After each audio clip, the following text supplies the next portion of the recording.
The warehouse-turned-gym in East London's industrial district bore no resemblance to the gleaming fitness centers that Hollywood actors typically frequented. Iron Thunder MMA was a no-frills facility where serious fighters came to test themselves against the brutal realities of mixed martial arts. The air hung thick with the smell of sweat, leather, and determination, a far cry from the sanitized world of celebrity fitness trainers and personal yoga instructors. Tom Hardy stood outside the entrance at 5:30 a.m., his breath visible in the cold morning air, as he psyched himself up for what would become one of his most challenging undercover experiments. Gone was the carefully groomed appearance of red carpet events and press junkets. Instead, he wore worn training shorts, a faded gym shirt, and beat-up athletic shoes that looked like they'd seen real action. The transformation went deeper than clothing. Hardy had spent weeks altering his appearance, dyeing his signature beard darker, adding temporary tattoos that covered his recognizable ink, and adopting a different posture and gait. Most importantly, he had crafted an entirely new identity, Danny Morrison, a 28-year-old construction worker from Manchester who had been training amateur MMA for 2 years and was hoping to turn professional. This wasn't method acting for a role. It was Hardy's most ambitious social experiment yet. After months of watching UFC fights and reading about the sport's culture, he had become fascinated by the contrast between the glamorous world of championship events and the gritty reality of everyday fighters grinding in obscurity. He wanted to understand what drove men and women to subject themselves to such physical punishment for minimal financial reward. Hardy's research had led him to Iron Thunder, a gym with a reputation for producing tough, technically sound fighters who often made it to the regional professional circuit. The owner, Marcus "Tank" Thompson, was a former heavyweight who had fought in the early days of the UFC before retiring to train the next generation. Hardy pushed open the heavy door and stepped into a world that immediately assaulted his senses. The main training area featured a regulation octagon, surrounded by heavy bags, speed bags, and grappling mats. Fighters were already deep into their morning sessions, some working on striking combinations, others locked in intense grappling exchanges that looked more like controlled violence than exercise. Tank Thompson looked up from where he was coaching a young featherweight through pad work. At 52, Tank still carried himself like a man who could handle trouble, his massive frame speaking to years of serious training. His eyes assessed the newcomer with the calculating gaze of someone who had seen thousands of wannabes walk through his doors. "You, Danny?" Tank called out, his Cockney accent cutting through the noise of training. "Spoke to you on the phone yesterday?" Hardy nodded, adopting the slightly nervous demeanor he'd practiced. "Yeah, that's me. Thanks for letting me come in for a trial." Tank studied him for a moment longer. In Hardy's manufactured backstory, Danny Morrison had been training at a small gym in Manchester, but had moved to London for work. He claimed to have some amateur experience, but was looking for serious training to take his skills to the next level. "Right then," Tank said, his tone businesslike. "First things first, this isn't a fucking fitness center. This is where fighters come to learn how to hurt people and avoid getting hurt themselves. If you're not serious about that, you can leave now." Hardy felt the first flutter of genuine nervousness. Tank's intensity was real, unfiltered by the politeness that usually surrounded celebrity interactions. Here, Hardy was just another wannabe fighter who needed to prove he belonged. "I'm serious," Hardy replied, trying to match Tank's energy without overplaying it. Tank gestured toward a group of fighters who were warming up with dynamic stretching and shadowboxing. "Jake!" he bellowed across the gym. "Got a new lad here. Put him through the basics. See what he's made of." Jake Martinez looked up from where he was working on footwork drills. At 24, Jake was a rising prospect who had recently signed with a major MMA promotion. His record of 12 wins and 2 losses spoke to serious talent, but more importantly for Hardy's experiment, Jake had no idea who he was dealing with. Jake approached with the casual confidence of someone who had been testing newcomers for years. He was lean and athletic, with the kind of relaxed demeanor that often masked serious fighting ability. "All right, Danny," Jake said, extending a gloved hand. "Tank says you've got some experience. Let's see what you can do." Hardy shook the offered hand. noting the calloused knuckles and scarred skin that told stories of countless training sessions and fights. This was a working fighter's hand, not the manicured appendage of a Hollywood action star. "Start with some shadow boxing," Jake instructed, moving to a clear area of the mat. "Show me your combinations, your movement. Just pretend I'm not here." Hardy began throwing punches at imaginary opponents, drawing on months of preparation and his natural athleticism.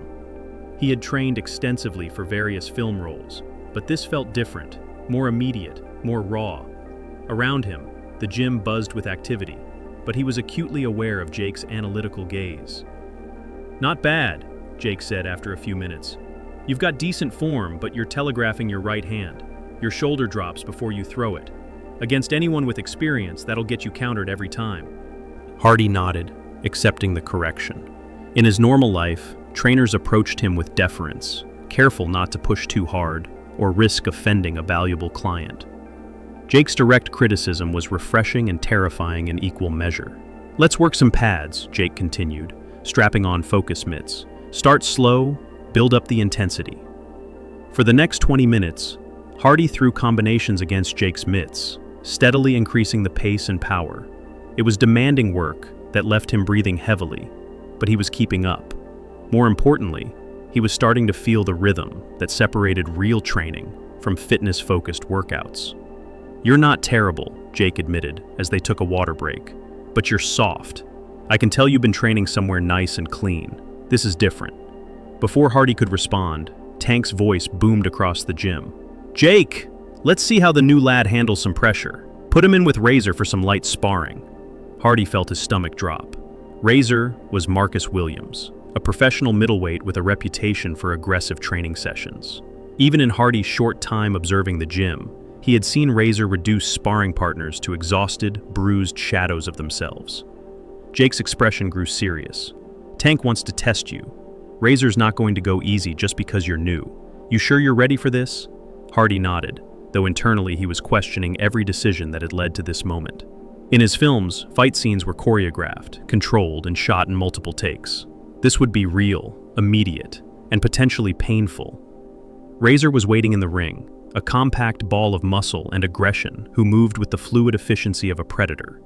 At 29, he had been fighting professionally for 8 years and carried himself with the confidence of someone who had solved problems with violence for most of his adult life.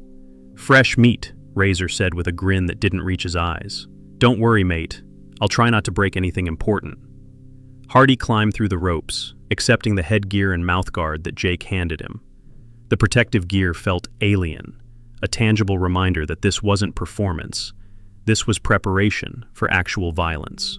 3-minute rounds, Tank announced from ringside. "Keep it light, but I want to see what Danny's made of." The opening bell rang, and Hardy found himself face to face with a level of aggression he had never experienced.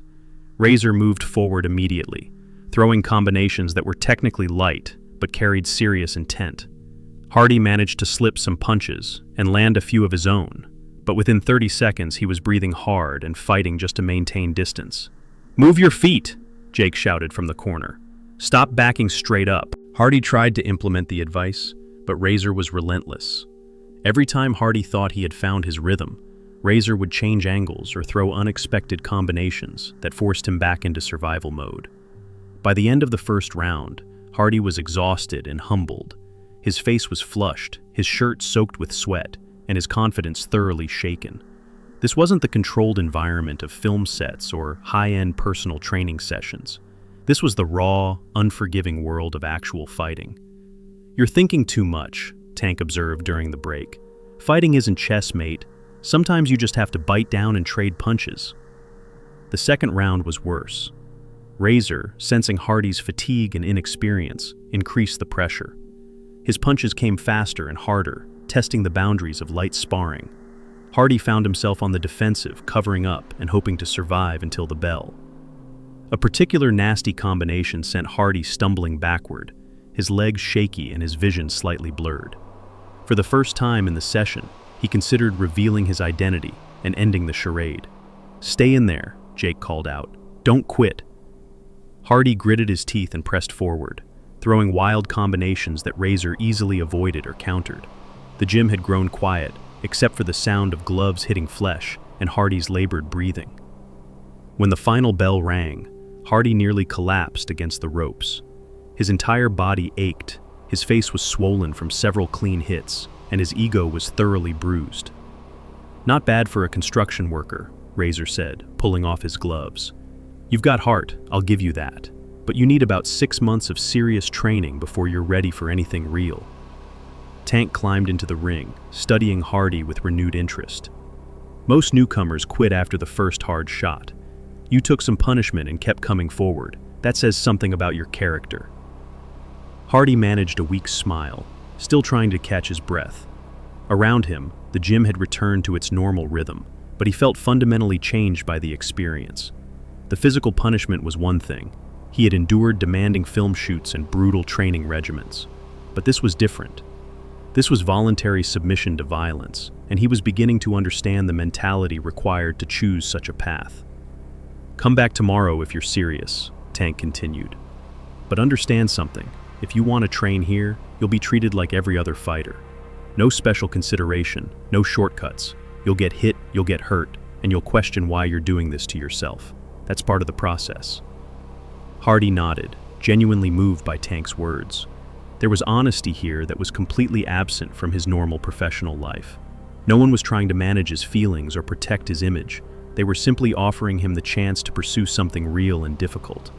As he gathered his things and prepared to leave, Jake approached with a more serious expression than he had worn during training. "Danny," Jake said quietly, "I don't know what your story really is, but something doesn't add up. Your technique is too good for someone who's only been training casually. Your conditioning is too advanced, and your hands," Jake gestured toward Hardy's gloves, "those aren't construction workers' hands." Hardy felt a moment of panic. His carefully constructed identity was beginning to fray under the scrutiny of people who understood the physical realities of combat sports. "What are you saying?" Hardy asked, trying to maintain his cover. Jake studied him for a long moment. "I'm saying that everyone who walks in here has a reason. Some are running from something, some are trying to prove something to themselves.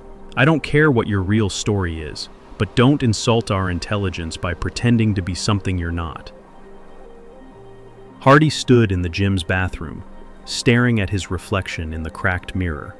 His face showed the evidence of the morning's work, a swollen lip, reddened cheek, and the kind of exhausted expression that came from being pushed beyond comfortable limits. For the first time in years, he looked like someone who had genuinely struggled. Jake's words echoed in his mind. The young fighter had seen through his deception, not through recognition of his celebrity status, but through the inconsistencies in his fabricated identity. It was a different kind of exposure than Hardy had experienced in his previous experiments, not social or economic, but physical and authentic. When Hardy emerged from the bathroom, Tank was waiting by the front desk, his massive arms crossed, and his expression unreadable. "Jake thinks you're not who you say you are," Tank said without preamble. "I told him it doesn't matter. Half the lads who train here are running from something or trying to prove something. The mat doesn't lie, and neither does how someone responds to getting hit." Hardy felt a mixture of relief and apprehension. Tank wasn't challenging his identity directly, but he was acknowledging that questions existed. "The thing is," Tank continued, "this gym has seen fighters from every background. Rich kids trying to prove they're tough, ex-military looking for a new way to channel aggression, guys from rough neighborhoods who see fighting as their way out. What matters isn't where you come from, it's whether you're willing to do the work." Hardy nodded, understanding that Tank was offering him a kind of amnesty. As long as he was willing to subject himself to the brutal honesty of training, his background would remain his business. "I want to keep coming," Hardy said, and he was surprised to realize he meant it.